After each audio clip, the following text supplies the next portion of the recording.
तो स्थापना दिवस की सभी साथियों को बधाई। पिछले दिनों 11 अप्रैल को चौधरी अभय सिंह चौटाला ने फतेहाबाद में हमारी मीटिंग थी 7 जिलों की, तो वहाँ उन्होंने निर्देश दिए थे कि जैसे 1 जनवरी को चौधरी ओम प्रकाश चौटाला जी का जन्मदिन था, तो उसको कार्यकर्ता दिवस के रूप में मनाना है। 14 फरवरी को चौधरी अभय सिंह जी का है युवा दिवस में। 25 सितंबर को हम हमेशा समान दिवस के रूप में हमारे जो जननायक चौधरी देवीलाल जी उनको मना रहे हैं। तो आज के दिन 29 अप्रैल 1998 को जो चौधरी देवीलाल का लगाया हुआ पौधा इंडियन नेशनल लोकदल, ये इलेक्शन कमीशन जो हमारे भारत के, उन्होंने आज इनकी रजिस्ट्रेशन किया था और चश्मे का निशान हमें मिला था, जो कंटिन्यू टिल नाउ आज तक उसी चुनाव चिन्ह चश्मे पे पार्टी चुनाव लड़ रही है। तो जहाँ तक आपने कहा भी आज के दिन पार्टी क्या करने जा रही है, तो आज शुरू से ही हमने 8 बजे ये चालू कर दिया था गाँव 22 जिले में। कल 2 दिन पहले हमने सारी प्लानिंग तैयार कर ली थी।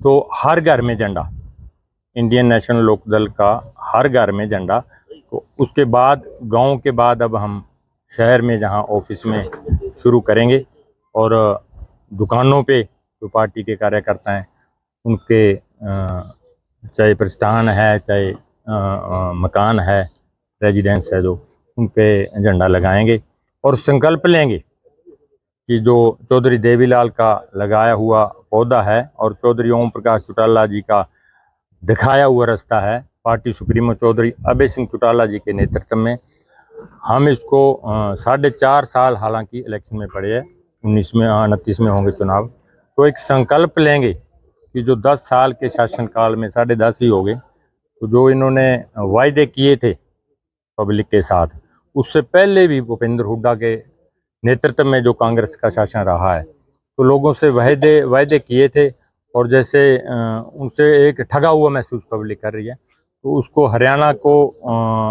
प्रगति पे लेकर आने के लिए जो विकास की रफ्तार टूटी है, तो हम संघर्ष करेंगे और लोगों को आपके साथ जोड़ेंगे पार्टी के साथ, ताकि 2029 में चौधरी अभय सिंह चौटाला जी के नेतृत्व में सरकार बना सकें। बीजेपी और विकास की झड़ी लगाने की बात कह रहे हैं। मेरी बात सुनो आप सुरेंद्र जी, इन्होंने जो वायदे किए थे 75-74 के करीब जो घोषणाएं हमारे ज़िले के लिए इन्होंने की थी मनोहर लाल खट्टर जी ने, तो उनमें से बताओ आपने कितनी पूरी हुई है। जहाँ तक नहरी पानी की बात, अब नहरों में पानी नहीं है। आपने देखो किसान सिंचाई करने को वंचित रह गए, कहाँ करेंगे, ट्यूबवेल का पानी खारा है।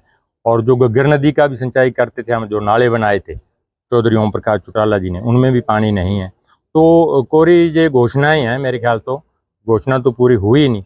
और जहाँ तक पिछले दिनों 2-3 दिन पहले मुख्यमंत्री जी आए थे, तो आपने देखा था वो जो इन्होंने साइकिल यात्रा जो नशे के बर नशा, तो आप चालो 342 गांव हैं जिले के अंदर, तो मैं आपको गांवों में दिखा दूंगा कितना का नशा मुक्ति का होर्डिंग तो लगा दिए सरपंचों के माध्यम से, लेकिन मेरे साथ चलो आप गाँवों का क्या हाल है। एक्चुअल जे कांग्रेस भूपेंद्र हुड्डा जी हमेशा कह रहे हैं, हमारे पे उंगली करते हैं कि बीजेपी के साथ मिले हुए हैं, लेकिन लोगों को असलियत सामने आ गई। पिछले दिनों जो सेशन था विधानसभा का प्रदेश के अंदर, तो हमारे 90 में से 2 विधायक हैं, अर्जुन चौटाला जी, अजीज हमारे अर्जुन चौटाला जी और आदित्य चौटाला जी, दोनों ने जो चौधरी देवीलाल की नीतियां थी, उन्होंने भी चाहे लोकसभा हो विधानसभा हो, जब भी उनको मौका मिला हाउस में पहुंचने का, उन्होंने दबे कुचलों की आवाज को बुलंद किया है। उसी तर्ज पे इन्होंने दोनों विधायकों ने जो हरियाणा के मुद्दे थे इनको बुलंद किया। और जहां तक कांग्रेस की बात है, हालांकि 37-38 MLA हैं उनके, विपक्षी दल वो हैं, हमारे तो 2 हैं। जो मुद्दे उनको उठाने चाहिए थे, भूपेंद्र हुड्डा जी का ये साबित कर दिया भी बीजेपी के साथ मिला हुए हैं।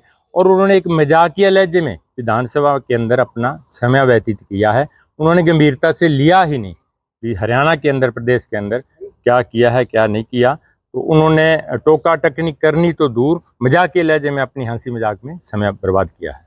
क्या दिक्कतें इनको तीनों को ही हैं। रणदीप सुरजेवाला की अलग कांग्रेस है, शैलजा जी की अलग है, हुड्डा जी की अलग है, किरण चौधरी जी छोड़ के चली गई, उनकी अलग थी। सारे मुख्यमंत्री कैंडिडेट बन के सोते थे, और इनकी वजह से ही दुफाड़ होने की वजह से ही सारा कुछ जो तीसरी बार रिपीट हुआ है यही हुआ है। तो नहीं तो हो सकता है जी अपने ठीक रहते तो हरियाणा के अंदर कोई नया आपको राजनीतिक समीकरण दिखता, लेकिन जो कांग्रेस के वोट हैं वो सारे इनकी गुटबाजी की वजह से बीजेपी को शिफ्ट हो गए। तो इसलिए बीजेपी तीसरी बार सरकार बनाने में सफल रही।